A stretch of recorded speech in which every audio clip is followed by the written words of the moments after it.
themselves later. Shireen, I'm very pleased to have this opportunity talking to you and friends on Gandhi's doctrine of non-violence and civil disobedience. I think I'm going to talk first few minutes about what the doctrine is, and then talk about how it was relevant in the Cold War period and afterwards. Gandhi was a very ordinary person like us. He traveled to South Africa in 1893, and he came across some bad experiences of color discrimination. And it came into his mind that even if I don't have physical power, if I don't have money power or intellectual power, still I think every human being is given the power of truth to defy injustice. And he built a movement not on his own strength, but on the strength of working classes Indian workers in South Africa. And he asked them to rise against discriminatory or unjust laws of the state. And the Indian community was very small, like 3% of the total population, while the British themselves were about 18% of the population. But these people prevailed, and finally the government had to withdraw unjust laws or discriminatory laws. In 1915, Gandhi came to India. Here, he led the freedom movement. He had two major objectives in mind. Number one, that Indian economy was subservient to British economy, and this dependence must go. Second was the Indian state was ruthless or irresponsible against the masses. It had created a network of landlords, princes, officers and clerks, and obviously police and military that were oppressive on the Indian masses. He said that the state survives on the sweat and blood of masses and consequently has to be people-centric. So these are two missions that he carried, and all his struggle was against the unjust laws and authority, imperialistic authority, or the imperialistic attitude of the state. And final struggle that he carried was against sectarianism. The first two struggles were against the state, against their unjust laws, and the second struggle, the last struggle against communism, was to arouse the conscience of masses, to sacrifice their lives to bring down communal violence. Gandhi was assassinated in this effort of cooling down violence in 1948. For 20 years, there was peace in the subcontinent, in India and Pakistan. But afterwards, sectarian forces started. But I think I would like to begin from 1948. What was the scenario in the world? Second World War had happened rather, and the world has entered the phase of neo-imperialism. Countries were gaining freedom, but their governments were put under tremendous pressure. The Indian government at that time decided that we will stay away from capitalistic bloc or communist bloc. So we will not side with any bloc. That was a very major decision of the Indian government led by Nehru, that Indian society or Indian nation was leading a movement called non-aligned movement. Not only India or Egypt and Yugoslavia, which were the leaders of this movement, a lot of third world countries became members of this, and they pursued this policy. I consider this to be a political version of a political practice of non-violence in the realm of foreign policy, which was, I think, a very significant development. However, when ruthless wars were imposed on countries like Korea. Korean War killed 5 million people. Vietnam War killed about 3.5 million people. Non-violence did not appear, did not arise as a counter to imperialism in that devastating form. Similarly, in Gandhi's time also, in World War I and World War II, when millions and millions of people were killed, non-violence was not effective. So it's not a question of leadership, it was a question of evolution. The non-violence has not evolved to the stage that can counter warfare. So this was essentially a non-violence proved to be inadequate as far as wars on third world countries imposed by imperialist powers were concerned. In 1960, Congo gained independence from Belgium. However, a year later, Lumumba was removed from power by a coup led by CIA and Belgium, and a puppet regime was installed, and subsequently, ethnic violence erupted, and in the next 40 years or 45 years, a small country like Congo lost about 3.5 million people. So what really happened during this period of Cold War, the monopoly of developed nations to control the economies and the resources of the third world countries continued, and communalism or sectarianism or racism or this became a dominant political force. In all the third world countries, at the instance of superpowers, sectarian elements of all shades and colors and all religions were propped up, were supported, were instigated, but organized to malign the democratic character of the state or sabotage the state. In India also, for first 20 years after independence, due to Gandhi's assassination, conscience of the people was aroused to a level that people did not get carried away by emotions. They had sanity. However, from 1969 onwards, sectarian forces became important or dominant players in Indian polity as well. For next 20 years, India saw major communal riots. However, the central government and the state governments were largely controlled by non-communal forces. But after 1989, Indian society got polarized, especially when the liberalization phase of liberalization started, globalization started in early 90s. The media became a dominant force with many channels controlled by the corporate sector, and corporate sector in India was sectarian. As a result, sectarianism became the most dominant force of Indian polity.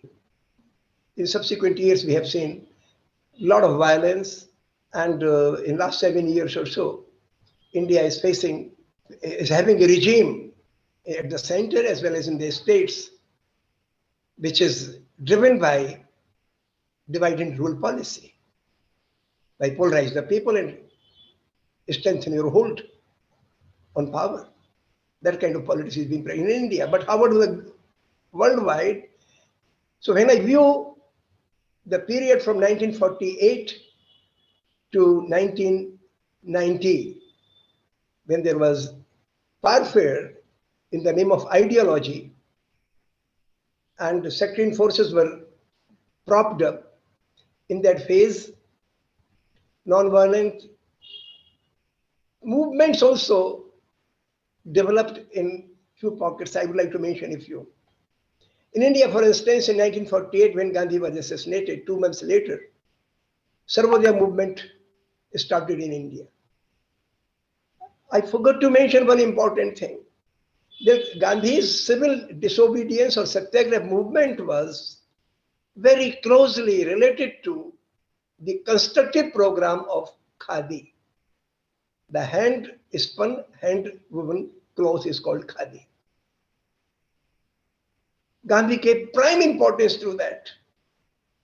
He himself worked on charkha for at least 1 hour or sometimes for several hours every day. And the main message of charkha was that this big mill civilization of Europe is an instrument of slavery and exploitation for the developing countries. And consequently, if these countries have to regain independence, they want their economies to be liberated from being subservient to foreign interests or multinationals or foreign powers, then they must rely on small scale and intermediate technologies that are available with them. Without economic self-reliance, political self-reliance is very difficult to achieve. So charkha became an instrument of economic self-reliance, and not only as an individual Gandhi spun on charkha. Millions of Congress workers, millions of workers in the country revived this old craft of making clothes, indigenous clothes. Millions of people were involved in this activity. Gandhi also said that if we want to practice non-violence in political action, then the force, the inner strength we will gain through charkha. Physical work is mandatory for every individual to earn his or her livelihood or food, living. So that was the message, and that gave strength to working classes, the farmers, the laborers in the country, as well as the educated people who were driven by the urge for freedom. They were also told to spin on charkha or do some physical productive labor. So that was the essential message.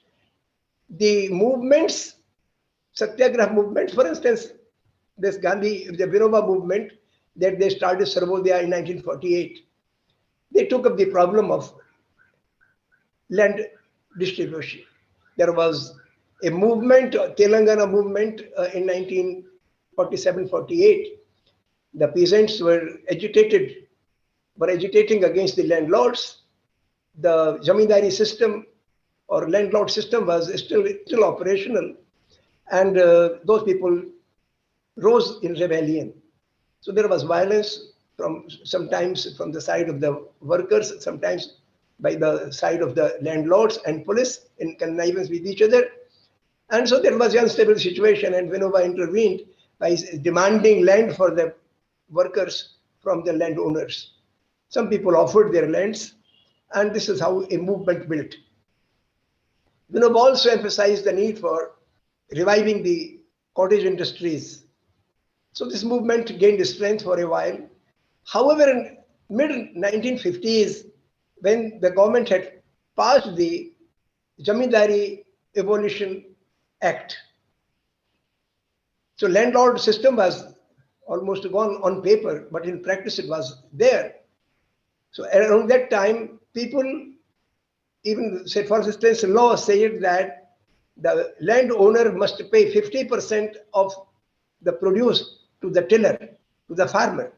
But in practice, much less portion was given to the farmer and much bigger portion went to the landowner or landlord. So when Vinoba was carrying this movement in Bihar, some people wanted him to intervene and get due share to the tiller or to the farmer. Somehow this question was not addressed adequately, and consequently the movement did not really become a mass movement. Gandhi's movements gave strength to farmers and workers to defy the unjust state laws. But this was a situation when the farmers or the landless laborers wanted to protest against the landlords, their undue share that were taken from them, but somehow the movement did not start on that issue.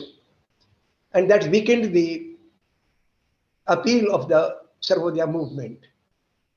Later in 60s, when Naxalites, in Naxalbari in West Bengal, this issue was raised by communists, by leftists. It gained national attention. And around that time, Sarvodaya movement almost got finished. So I consider that Sarvodaya movement started at a very positive note, but however, it could not prepare the masses to defy the wrath of the landlords, supported by the police and administration. Second was the Narmada Bachao movement. I consider to be a very positive Gandhian movement in the country. When Narmada River, they wanted to build Sardar Sarovar Dam at the border of Gujarat and Madhya Pradesh, and they wanted to raise the height. This is very, very high, a dam with a height of nearly 167 meters, very high. So when they wanted to, it was being built, then as you increase the height of a dam, the area of water that it covers increases, and people from the areas surrounding the dam have to be evacuated. So lakhs and lakhs of people were rendered landless, homeless, and their rehabilitation demanded that the government should not provide only a compensation, money compensation, but they should provide alternate lands for those people. This is how the movement led by Medha Patkar on Gandhian lines drew tribals, farmers, landless laborers into its fold, and it evolved into a very major movement. I was also a part of a committee, oversight committee in Badwani in 90s to see whether the rehabilitation was taking place properly following the guidelines of the Supreme Court. But then I realized that, then this committee realized that in many places the lands were given which were not fertile or which were not conducive for making huts or homes. Well, anyway, that is a separate story, but this was a very positive movement that galvanized the masses. So that was till 1989. But what happened? Well, when Gandhians were preaching non-violence, equitable distribution of land, village self-reliance, but there was an undercurrent of sectarianism that started in 1969. And by 1989, it gained tremendous strength with the support of the Indian trading class, Indian moneyed class. And they started the temple movement in 1989. Gandhian organizations, even left organizations or socialist organizations, they had the right mentality, but they could not come up with a strategy to counter these forces effectively. As a result, the character of Indian polity in 1989 onwards became pretty undemocratic, imperialistic, gradually. So this is one thing. Second thing was the development of computer and information technology. Around 1990, when the phase of globalization and liberalization started, on the strength of information technology, the development of this technology was primarily, it was developed primarily in the United States and European countries, and they found that trade barriers must be removed. Their technologies and their products should have a market all across the world. And so WTO, World Trade Organization, and International Monetary Fund and World Bank, they propagated, they supported WTO. So the globalization, liberalization prompted by these international organizations and elite developed countries were operated in many developing countries. India was one of them. In 1991, we adopted globalization and liberalization. So through outsourcing, Indian middle class started getting work, and Indian business class became subservient to the interests of the multinational companies. Through them, they started gaining some benefits. However, a negative aspect, a very major negative aspect was that television channel, that was only one prior to this. We started having hundreds of television channels. Social media also evolved. And most of these channels were in private hands, largely in the hands of corporate sector, which was already sectarian right from 1925 onwards. So India's upper class and this emerging corporate sector, they controlled information, they controlled media, they controlled thought process of people. And the sectarianism gained a big boost. They did not come to power right away in all the states and center. They took time. But the market forces controlling the economy and religious institutions became growingly powerful, and the minds of the middle classes, upper classes became more and more polluted by this poison of sectarianism. So that was the negative aspect. And at that time, well, I know a lot of Gandhian friends and people having commitment and faith on nonviolence, but we could not evolve any strategy to counter this wave of frenzy and fanaticism that engulfed the country in 1989, 90, 91, 92. And subsequently, Indian polity changed its character. It was pretty democratic for nearly 4 decades, Indian polity. But gradually, our polity became imperialistic. The basic difference between imperialistic polity and people-centric polity is that imperialistic polity caters to the interest of only a few, maybe 10% elite. And it's very repressive and ruthless on the masses. So the government withdrew from areas like education and health. They did not care about the obligation of big industry for employment of people. So big industry was driven by the motive of profit rather than creating new jobs for the people.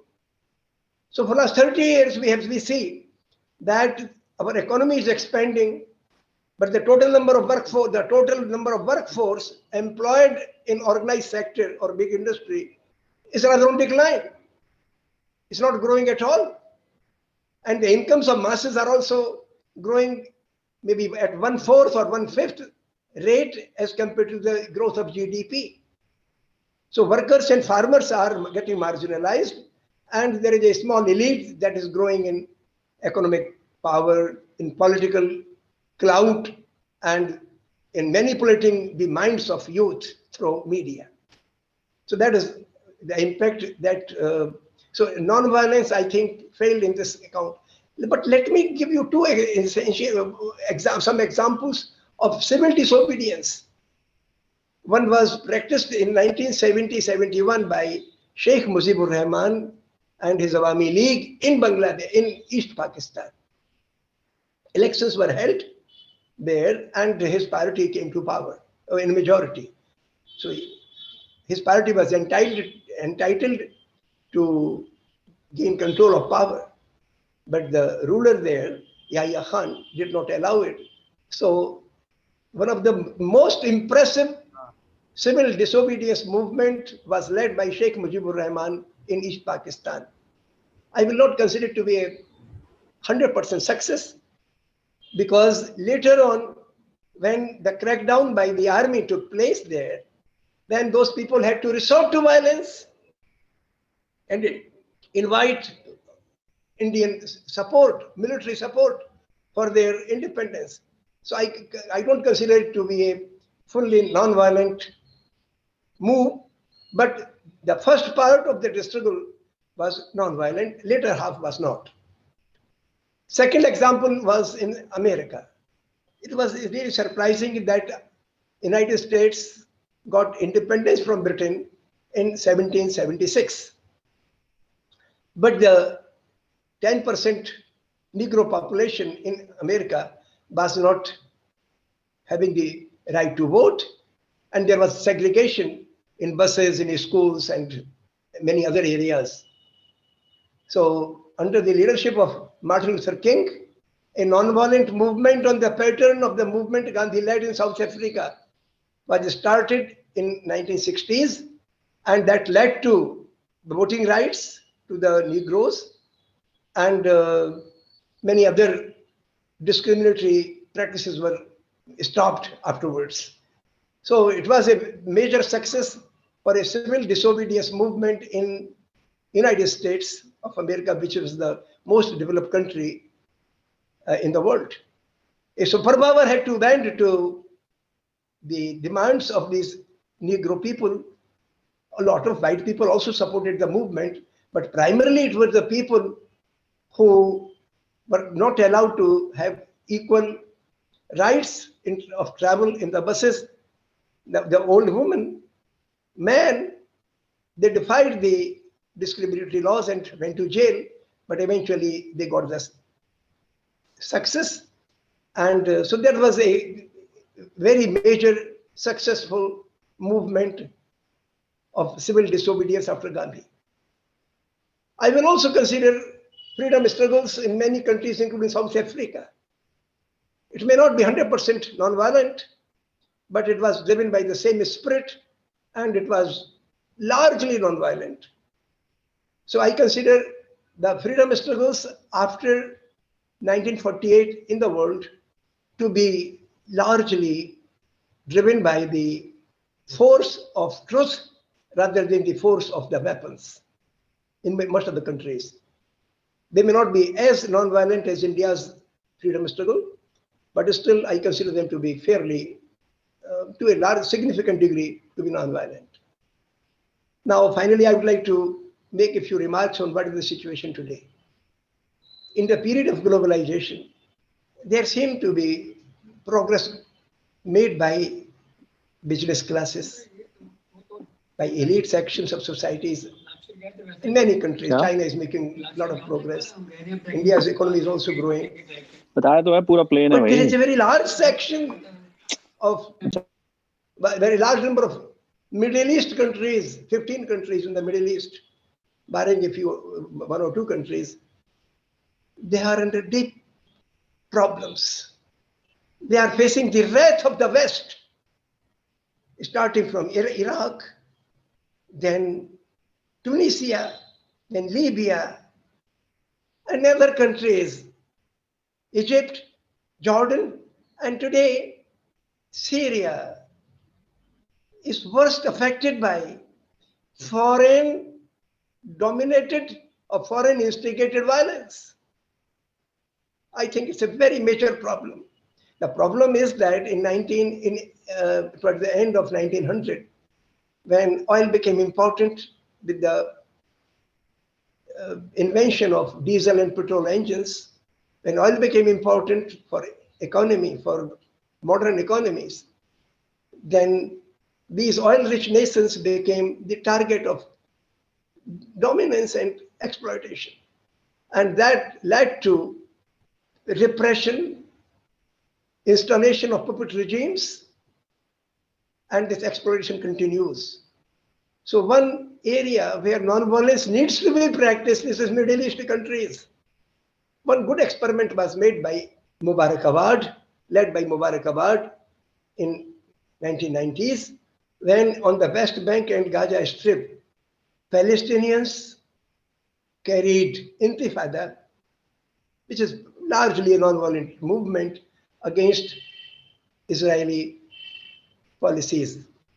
And that was pretty successful.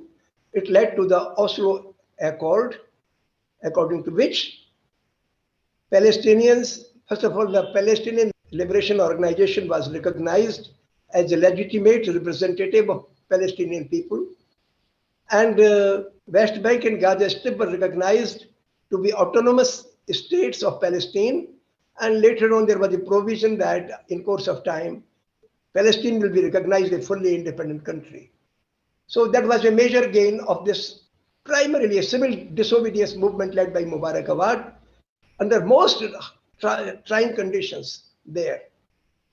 So I consider that in the world there have been Gandhian movements of civil disobedience and non-violent action under very hard conditions. But still, there are many areas, many countries where violence or repression goes on, and I wish non-violent movements develop over there as well. Now, I would like to mention about the current phase. The current phase in Indian polity started in 2014, when BJP came to power in the country. Well, these are the forces which have been talking about religious extremism. And for the first 5 years, there was largely a movement to control the autonomy of the institutions, educational institutions, law enforcement agencies. So their autonomy, their integrity was attacked or compromised rather. But in the second phase of this government, they came up with brute force laws, starting from abrogation of 370 and statehood of Jammu and Kashmir. 370 is primarily was a law that ensured that state resources will not be exploited under any garb by the center. Any policy of the center will be implemented in the state with the approval of the state assembly. This was the primary thing. And in fact, this should have been followed in all the states, rather every village, even in Gujarat, when the Modi government over there wanted to implement SAR, a scheme called Special Investment Region, in Gujarat, when Modi was chief minister over there. He came up with this scheme in Kheda district. Farmers protested. Then he had to yield to their demand that a village can opt to join SAR if 75% or more people were in favor of it. Otherwise, the government will not take that village into SAR. So this is something like a 370. So the government of India, rather than abolishing 370 from J&K, should have implemented J&K 370 all over the country, in all the states. But much more than that, they even abolished the assembly, state assembly. And 2 years have passed. They made casual remarks that we will resume assembly. But why to wait? Well, in first place, it should not have happened. And if it happens, it should be resumed right away. So this was one major step that I consider to be imperialistic. Then 2 months later, they came up with CAA, Citizenship Amendment Act, linking religion or linking citizenship to religion. On face, they say that it's applicable to people coming from or unlawful or illegal people coming from, migrants coming from Afghanistan, Bangladesh and Pakistan. But because the threat of NRC is already there in the country, so in that context, when you recognized the practical implication of CAA. It is largely, essentially targeting every person in minority in the country to be losing his fundamental right to live in the country with freedom and dignity. And there arose a civil disobedience movement against this law by the ladies, by old women and young girls in Shaheen Bagh. It started from Shaheen Bagh, Delhi, but then there were 200 Shaheen Baghs in the country. And each place, at least 1,000 women were there. They protested for nearly 100 days. So I think this was the revival of Gandhi after independence in the country. Well, due to Corona, phase 1, they had to withdraw their movement, and the government resorted to repression. The people who were active in that movement, many of them were arrested and penalized for their participation, and many of them are still in jail. But it doesn't matter. Gandhi also went to jail. Nehru went to jail for 10 years. How does it matter? I think all movements for civil rights, for freedom, freedom from exploitation, freedom from repression, deserve sacrifice, and people have to make sacrifices. So these ladies made sacrifice. Then the government came with corporate-centric agricultural laws, and farmers in the country rose against them. 9 months have passed, and these farmers are sitting at the borders of Delhi and in other places also, in Haryana and Rajasthan and in Maharashtra. So they are agitating all over the country. And the farmers have a strong commitment. They are pursuing the doctrine of Gandhi and Satyagraha, not uttering a bad word from their mouths, not resorting to any sort of violence or weapons. So they are following the Gandhian principles. So I consider that this will not only change the state policy related to farmers, it will change the character of the state. I think these two movements, when they join hands with each other, and also when they join hands with the youth going to colleges, because education is also in serious trouble. So I think when these forces join together, they will change the character of Indian state, which is getting more and more imperialistic, and will make it more democratic. So I think Gandhian movements have immense relevance today in India. And as far as African countries are concerned, Middle East countries are concerned, there too, violence has no room these days to oppose state oppression or oppression by the corporate elite. Non-violence is the only way to resist the injustice perpetrated on people by the market forces and by the state.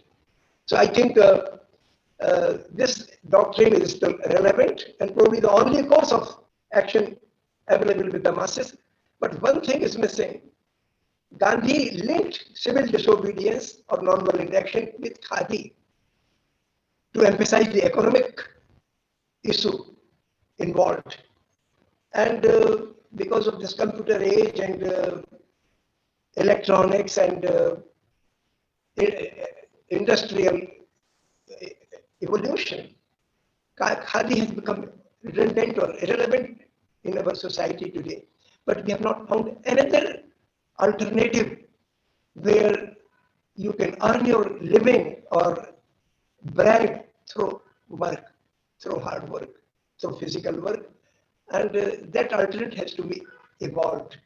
So when you link your political protest with your day-to-day living, then you will touch a larger cross-section of people. For instance, in this farmers' protest, I am really puzzled why the domestic workers are not supporting it, why the landless laborers all over the country are not supporting it with the same enthusiasm as the farmers are doing it. Then I recognize that this is something like we are missing Khadi from Satyagraha. We should evolve a way of mass participation in a physical activity that will clarify the importance of economic question and exploitation. and will bring masses of different communities together. Khadi was that. Khadi brought Hindus and Muslims together. Khadi brought untouchables and elite castes together.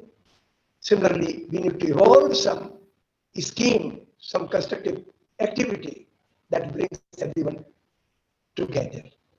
I think this was essentially I wanted to convey to you.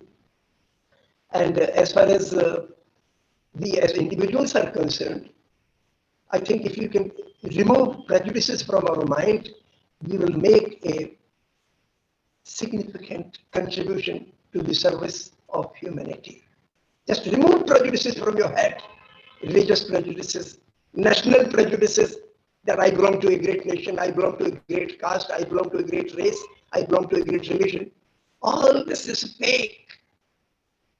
Greatness lies in humility, in compassion, in feeling the pain of others. That is the greatness of a human being. Greatness lies in truth. It doesn't lie in show off. It doesn't lie on suppressing others. It doesn't lie in exploitation. I was deeply pained a few years ago when Pulwama incidents occurred. It's all right who did it, you can investigate it. But the kind of war euphoria created in the country against the people of Pakistan, I was deeply pained because we did not hurt the people of Pakistan, we hurt ourselves. The only strength with the masses is truthfulness, to see the agony of others, to see our own exploitation. And if we become agitated, if we get carried away by frenzy, I think we lose all perception, all sensitivity, all truth. So I want people of our country and our neighborhood to open their minds and be non-violent in their own perception, non-violent in their own action. Simplicity of thought will uplift our souls. Well, this is I wanted to convey to you. Thank you very much.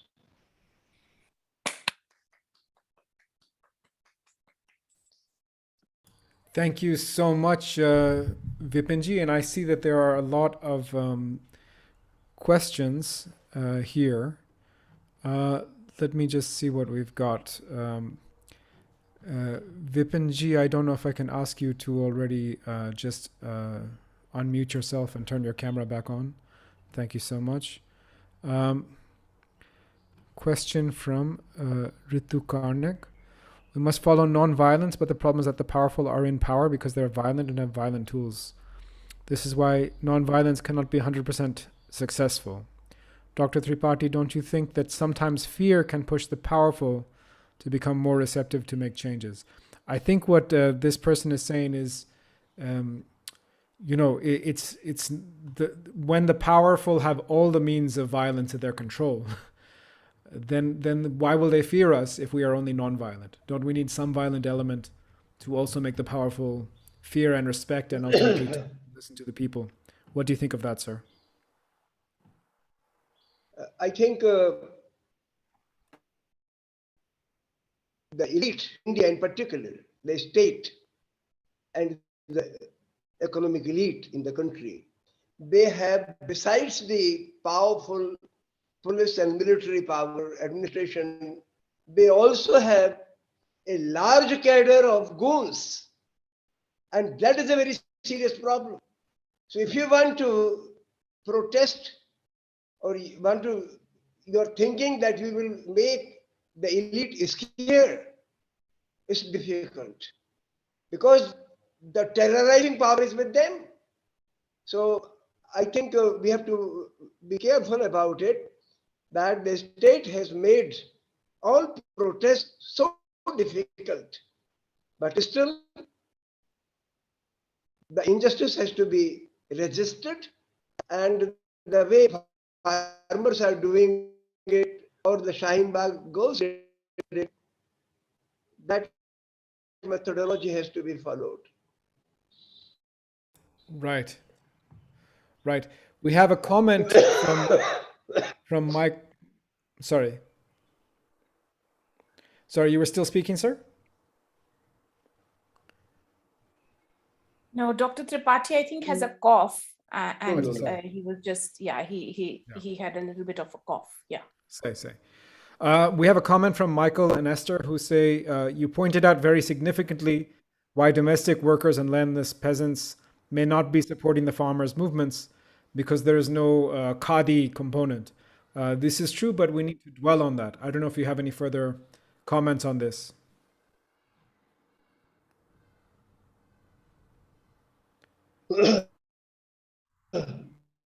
It's a real puzzle for me. And I have been trying to reach out to people in urban areas, poor sections of people in the cities. Unfortunately, these people who came from villages in search of livelihood in cities, they are engaged in largely labor, unskilled labor work, and they feel disconnected to farmers, agony on farmers in the villages. So they are not that much bothered. Though when I think this population, which is migrant workers from villages in cities,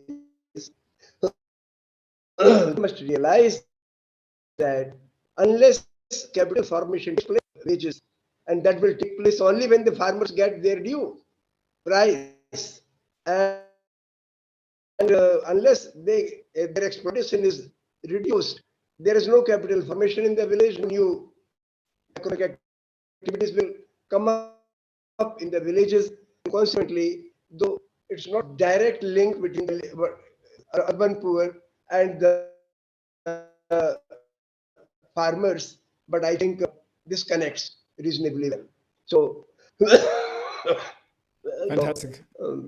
this has to work out. This is so. Yeah. Fantastic, sir. We'll give you a second just to get some water or anything else you may need.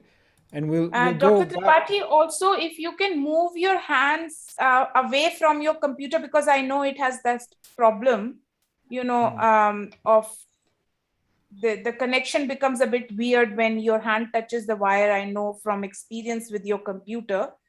So if you can just stay a little bit back from the computer. So we have a question from Mrigank who asks how you go about writing your very powerful pamphlets.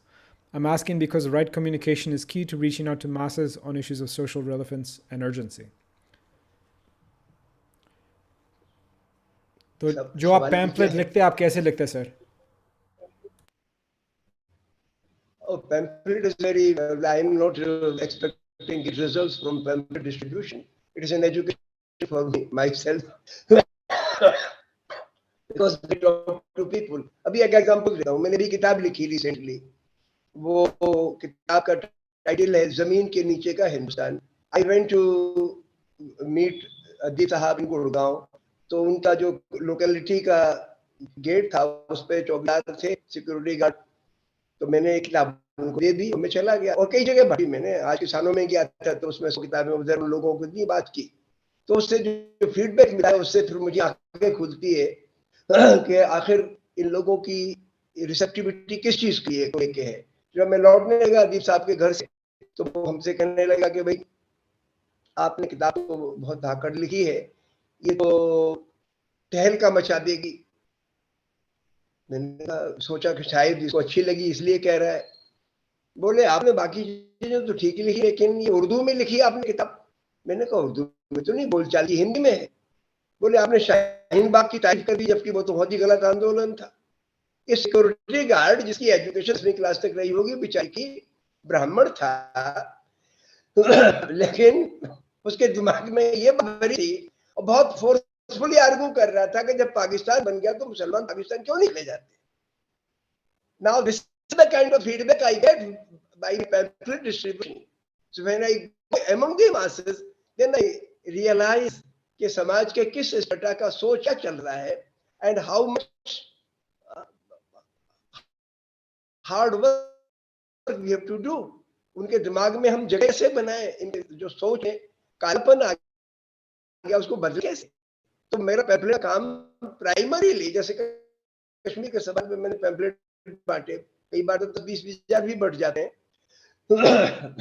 तो उससे जो मुझे लोगों का, कई लोगों का arrangement भी मिलता है, कई लोगों का एटीट्यूड पता है, तब मुझे पता लगता है कि हमारा हिंदुस्तान की जो जहनियत है कहाँ है, and that helps me in improving my self और preparing myself to challenges.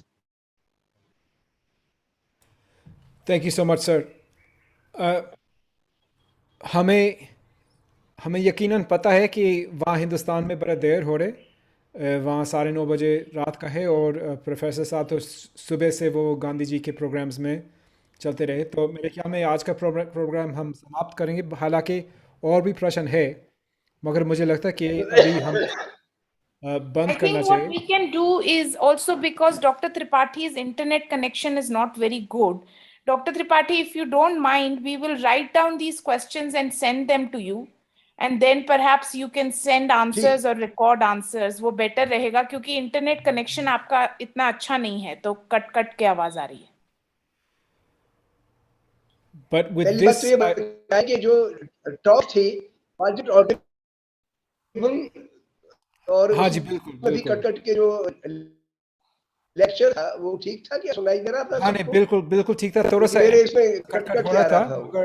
मगर समझ में आए पूरी तरह से, समझ में आए पूरी तरह से। Audibility was the lecture या नहीं, अभी थोड़ा प्रॉब्लम हो रहा है सर, मगर उस लेक्चर तो पूरी मतलब अच्छी तरह से सुनाई दिया था। हाँ, लेक्चर बहुत अच्छे से था। अभी हमारे पास कुछ क्वेश्चंस हैं, प्रसाद चाको जी की तरफ से है, और ये शुभम है एक, और मुदगल जी हैं। तो इनके प्रश्न हम आपको भेज देंगे डॉक्टर त्रिपाठी। मैं, क्योंकि इंटरनेट का सिचुएशन इतना अच्छा नहीं है, तो फिर समझ में नहीं आ रहा है क्या हो रहा है। तो मैं, मेरे ख्याल से Sameer, if there is any supporter who'd like to share any thoughts now, we can do that and then end the No, program.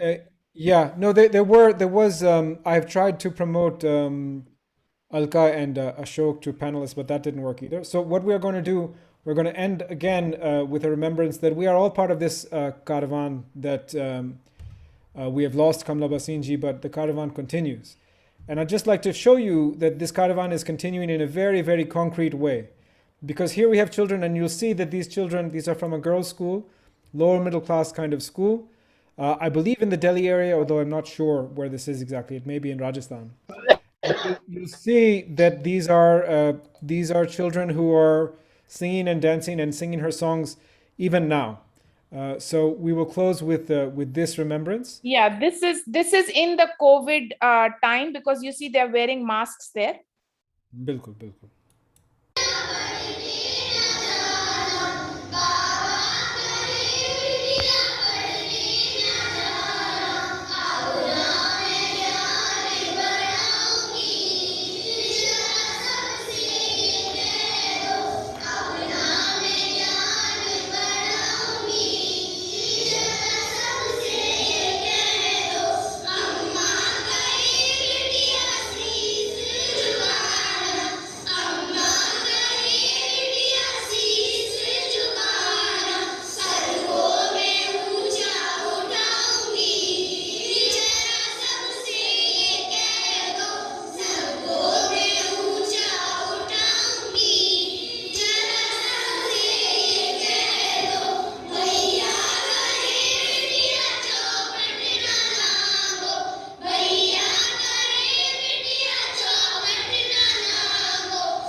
So you can see that these legacies are going on.